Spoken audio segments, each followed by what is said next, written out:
أعوذ بالله من الشيطان الرجيم بسم الله الرحمن الرحيم فإذا قرأت القرآن فاستعذ بالله من الشيطان الرجيم إنه ليس له سلطان على الذين آمنوا وعلى ربهم يتوكلون إنما سلطانه على الذين يتولونه والذين هم به مشركون۔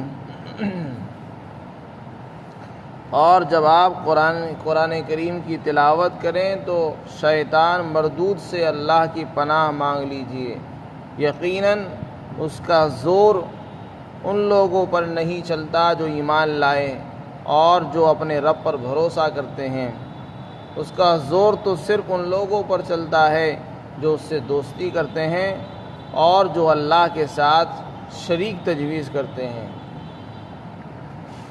اس آیت شریفہ میں قرآن کریم کا ایک ادب بیان فرمایا۔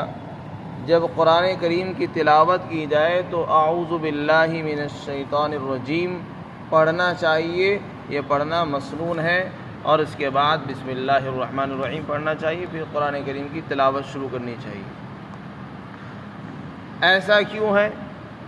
ایسا اس وجہ سے ہے کیونکہ شیطان ہمارا کھلا ہوا دشمن ہے۔ ان الشیطان للانسان عدو مبین، قرآن میں اعلان ہے انسان کا کھلا دشمن ہے شیطان۔ شیطان کی یہ کوشش ہوتی ہے کہ ایمان والے کو چین سکون سے بیٹھنے نہ دے، اس کے ایمان میں شک پیدا کرتا ہے، اس کے عمل میں خلل ڈالتا ہے اور اس کے سکون کو خراب کرتا ہے۔ اس کو بے چین اور بے قرار کرنے کے لیے وہ دلوں کے اندر وسوسے اور خیالات، برے گناہوں کے وسوسے ڈالتا رہتا ہے۔ شیطان کو اتنا اختیار اللہ نے نہیں دیا ہے کہ انسان اس کے سامنے بالکل مجبور محض ہو، وہ جو چاہے جس طرح چاہے جس سے چاہے کرا لے۔ ایسا شیطان کو اللہ نے اتنا اختیار نہیں دیا کہ وہ اپنے اختیار سے جس سے جو چاہے کرا لے، بلکہ شیطان کو اللہ نے اتنا اختیار ضرور دیا ہے کہ وہ دلوں میں وسوسے ڈال دیتے ہیں۔ بس وہ دلوں میں خیالات ڈالتا ہے، برے خیالات ڈالے گا، برے ارادے ڈالے گا، برے عزائم پیدا کرتا ہے اور طرح طرح کی گناہوں کی دعوت دیتا ہے انسان کو۔ بس اتنا کرتا ہے، وسوسے ڈالتا ہے، خیالات ڈالتا ہے۔ جب بھی دیکھتا ہے انسان غافل ہے، خالی بیٹھا ہوا ہے، تو اس کو وسوسے ڈالنے شروع کر دیتا ہے، خیالات ڈالتا ہے۔ اب اگر انسان اس کے وسوسے کو آگے بڑھاتا ہے تو پھر وہ اپنے اختیار سے اس کو استعمال کرتا ہے۔ ان شیطان کا کام تو صرف وسوسے پیدا کرنا ہے، کسی برائی پر لگا دینا یہ انسان اپنے اختیار سے کرے گا۔ اب اگر انسان اس کے وسوسے پر عمل کرے گا تو اس برائی کو اختیار کر لیتا ہے۔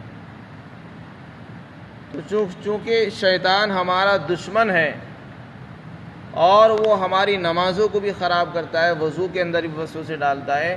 قرآن کریم جب بندہ تلاوت کرتا ہے تو وہ در حقیقت اپنے اللہ سے ہم کلام ہوتا ہے، اللہ سے باتیں کرتا ہے، مناجات کرتا ہے۔ تو جب بندہ قرآن کی تلاوت کرے تو شیطان کو یہ بات کہاں منظور ہوگی کہ وہ اپنے رب سے باتیں کرے؟ تو شیطان قرآن کی تلاوت کرتے وقت وسوسے ڈالے گا، خیال ڈالے گا تیرا فلاں کام رہ گیا، وہ بہت ضروری کام تھا، اگر اب وہ نہیں ہوا تو پھر وہ ٹائم نکل جائے گا۔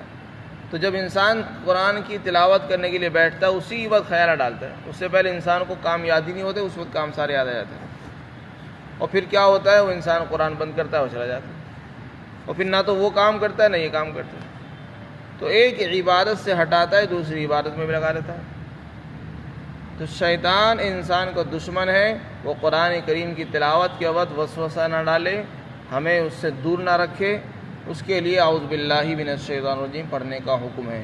تو یہاں تو صرف قرآن کریم کی تلاوت کے وقت اعوذ باللہ کا حکم ہے، دوسرے موقعوں پر قرآن اور حدیث سے اعوذ باللہ پڑھنا بھی ثابت ہے۔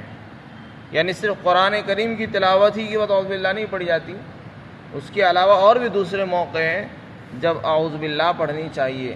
چنانچہ قرآن میں ہے وَإِمَّا يَنزَغَنَّكَ مِنَ الشَّيْطَانِ نَزْغٌ فَاسْتَعِذْ بِاللَّهِ، جب شیطان کی طرف سے وسوسے اور خیالات آئیں تو اعوذ باللہ پڑھو۔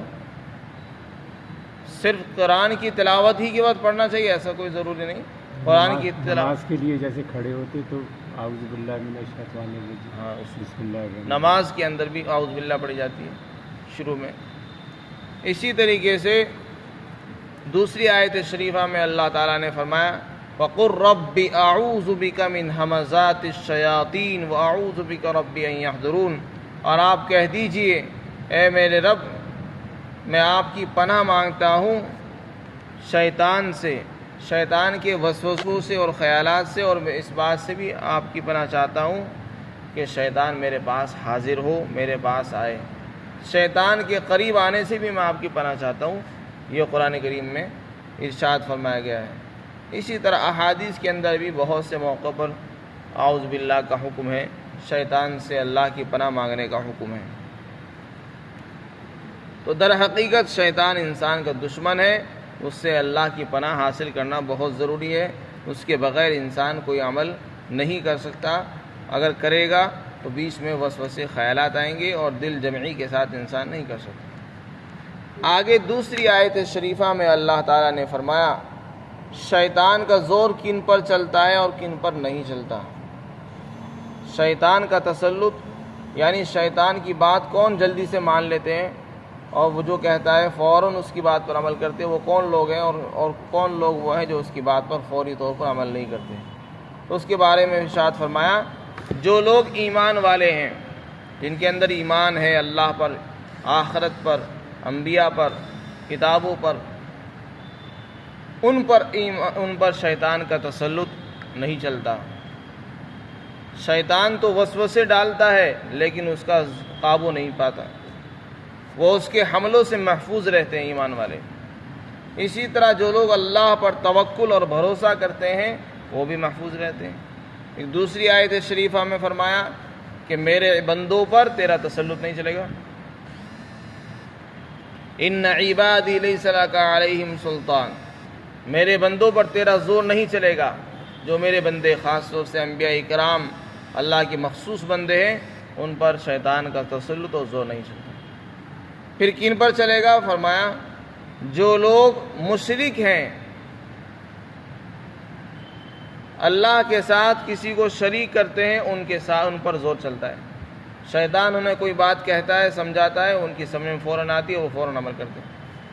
اسی طرح دوسری قسم فرمائی جو لوگ شیطان سے دوستی کرتے ہیں، جو لوگ شیطان کو دوست رکھتے ہیں، اس میں مشرک تو داخل ہیں ہی، اور وہ لوگ بھی داخل ہیں جو مشرک تو نہیں لیکن شیطان کی بات مانتے ہیں، شیطان کی اطاعت کرتے ہیں۔ جب بھی کوئی دل میں گناہ کا خیال آیا فوراً اس گناہ پر عمل کر دیتے ہیں، اور پھر اس کے بعد وہ دوسرا خیال ڈالتا ہے، ایک خیال پورا نہیں ہوتا، دوسرے خیالات مسلسل ڈالتا رہتا ہے، یہاں تک کہ انسان گناہوں میں گھستا چلا جاتا ہے۔ تو شیطان کے تسلط کو روکنے کا طریقہ یہی ہے کہ جب بھی دل میں وسوسہ اور خیال آئے اس پر عمل نہ کرے آدمی، اس کو وہیں پر روک دے اور دفع کرے شیطان کو، شیطان سے اللہ کی پناہ حاصل کرے، اعوذ باللہ پڑھ لے، اپنی حالت کو بدل دے، یا تو وضو کر لے، وضو کے ذریعے سے بھی شیطان کے حملوں سے انسان محفوظ رہتا ہے۔ جو آدمی باوضو رہتا ہے وہ شیطان کے حملوں سے محفوظ رہتا ہے۔ اعوذ باللہ من الشیطان الرجیم پڑھنے سے بھی انسان محفوظ رہ جاتا ہے شیطان کے حملوں سے، اور اپنی حالت بدلنے سے بھی انسان محفوظ رہتا ہے۔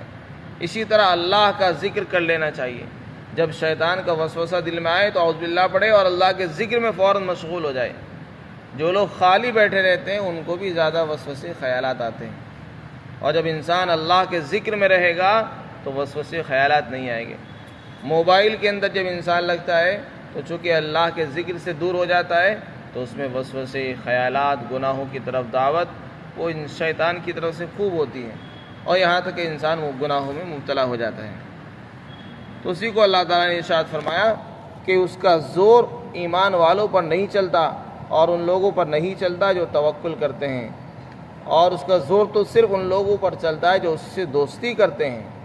دوستی کرنے والوں سے مراد ہے جو اس کی بات مانتے ہیں، اور جو لوگ مشرک ہیں یعنی اللہ کے ساتھ شریک کرتے ہیں کسی اور کو، ان پر شیطان کا زور اور تسلط چلتا ہے۔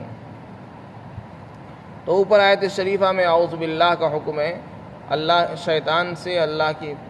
شیطان سے پناہ مانگنے کا حکم ہے اللہ کی۔ تو یہ بہت سے موقعوں پر حکم آیا ہے۔ اسی طرح بیت الخلاء میں جب انسان جائے تو وہاں بھی حدیث شریف میں فرمایا کہ شیطان سے، مردود سے اللہ کی پناہ حاصل کر لے، کیونکہ وہاں شیاطین موجود رہتے ہیں، جناتوں کی جگہ ہے۔ بیت الخلاء میں جانے سے پہلے اللہم انی اعوذ بک من الخبث والخبائث، یہ دعا مسنون ہے، احادیث کے اندر وارد ہوئی ہے۔ اسی طریقے سے بہت سے مقامات پر شیطان سے پناہ مانگنے کا حکم آیا ہے۔ اللہ تعالی ہم سب کو شیطان سے بچنے کی توفیق عطا فرمائے۔